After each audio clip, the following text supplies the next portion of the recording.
अस्सलामुअलैकुम my YouTube family. उम्मीद है आप सब खैरियत से होंगे। तहे दिल से दुआ है जो लोग बीमार हैं अल्लाह पाक उनको सेहतियाबी अता फरमाए। उन जो लोग बीमार हैं और जो लोग मुश्किलों में हैं, जो लोग मुसीबतों में हैं, अल्लाह पाक उनकी मुश्किलों को दूर फरमाए, मुसीबतों को ख़त्म फरमाए। आमीन। जो बे औलाद हैं अल्लाह पाक उनको औलाद अता फरमाए। जिनकी शादी के मसाइल हैं अल्लाह पाक उनकी शादी के मसाइलों को हल फरमाए। जो कि नौकरी की तलाश में हैं अल्लाह पाक उनको अच्छी और बेहतर और अच्छी तनख्वाह वाली नौकरी अता फरमाए।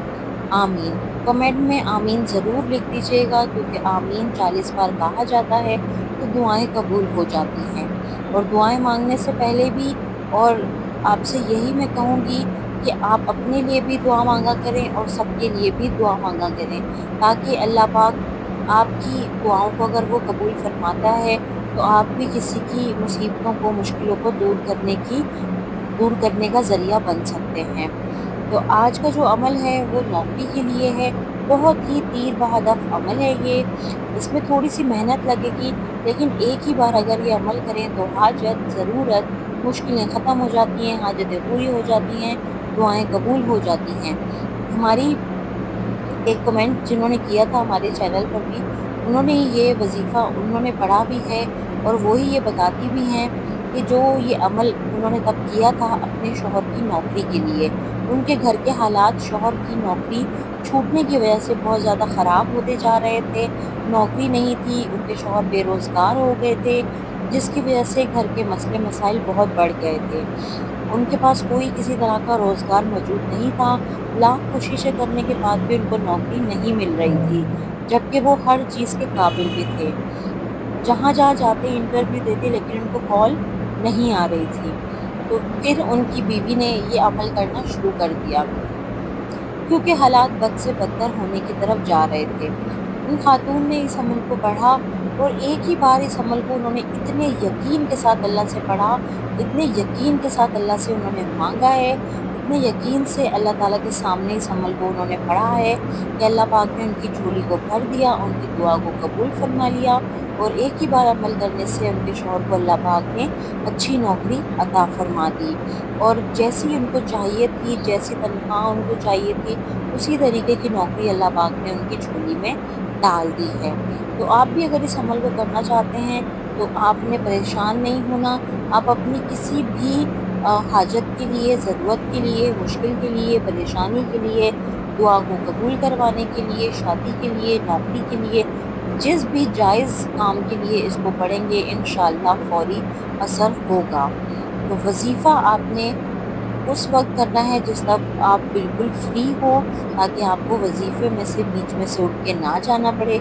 वजीफ़े के दौरान आपका ध्यान पूरा वजीफ़े के ऊपर होना चाहिए। दरमियान में किसी से आपने बातें, गुफ्तगू वगैरह नहीं करनी है। तो अमल आपने फ्री टाइम में करना है। वज़ू करके एक जगह पर बैठ जाएं और अमल पूरा होने के बाद ही आपने किसी से बात करनी है और या वहाँ से उठकर जाना है। बैठ जाएं। बैठकर आपने सूरह यासीन को पढ़ना शुरू कर देना है। सूरह यासीन के अंदर आपने देखा होगा कि 7 मरतबा मुबीन का लफ्ज़ आता है। जब आप पहले मुबीन पर पहुँचेंगे तो आपने उस पर रुक कर 11 बार सूरह कुरैश को पढ़ना है। फिर 11 बार जब सूरह कुरैश पढ़ लेंगे तो आपने आगे से सूरह यासीन को कंटिन्यू करना है। फिर आप ऐसे ही दूसरे मुबीन पर पहुँचेंगे तो वहाँ आपने रुक जाना है और फिर से 11 मरतबा सूरह कुरैश को पढ़ना है। इसी तरह से आपने तीसरे, चौथे, पाँचवें, छठे और सातवें मुबीन पर रुक कर सूरह यासीन जब आप पढ़ रहे होंगे तो आपने रुक कर वहाँ पर 11 मरतबा सूरह कुरैश को पढ़ना है सातों मुबीन के ऊपर। और फिर आपने सूरह यासीन मुकम्मल कर देनी है और आखिर में दुआ मांग लेनी है। अपनी कोई भी ज़रूरत, हाजत, नौकरी के लिए या जिस भी मसले के लिए आप दुआ मांगना चाहते हैं, इस अमल को कर सकते हैं। तो उस खातून ने सिर्फ ये अमल एक बार किया था और इतना रोई गिड़गिड़ाई, अल्लाह पाक के आगे उन्होंने रुजू किया और अल्लाह पाक से अपने शौहर के लिए नौकरी मांगी। अल्लाह पाक ने वो जैसी नौकरी चाहते थे, अल्लाह पाक ने वैसी नौकरी उनको अता फरमा दी, जिसमें तनख्वाह भी अच्छी थी और उनके घर के हालात भी सुधर गए और सब कुछ उनके जो हालात थे उसमें ठीक हो गया, मसले मसाइल ख़त्म हो गए। इसी तरीके से अगर आपका भी कोई मसला है जिसने आपकी ज़िंदगी बहुत मुश्किल कर दी है, تو آپ یہ عمل کر سکتے ہیں، اور ساتھ ساتھ استغفار بھی کریں۔ استغفار ہر وظیفے کے ساتھ لازمی کیا کریں، کیونکہ ہم کتنے گناہگار ہیں یا کتنے گناہ کر رہے ہیں ہمیں خود بھی پتہ نہیں ہوتا ہے۔ تو اس لیے 5 وقت کی نماز کی پابندی کریں، استغفار کرتے جائیں، ساتھ ساتھ یہ وظائف پڑھیں گے تو جتنی استغفار ہوگی، توبہ ہوگی، اللہ پاک اتنی ہی تیزی سے، جلدی سے آپ کے وظائف کو قبول کرتے جائیں گے، اور آپ کی دعائیں، آپ کی حاجتیں پوری ہو جائیں گی، مشکلیں اور مصیبتیں ختم ہو جائیں گی۔ ویڈیو اچھی لگی ہو لائک کریں، شیئر کریں، چینل کو سبسکرائب کر دیں۔ اللہ حافظ۔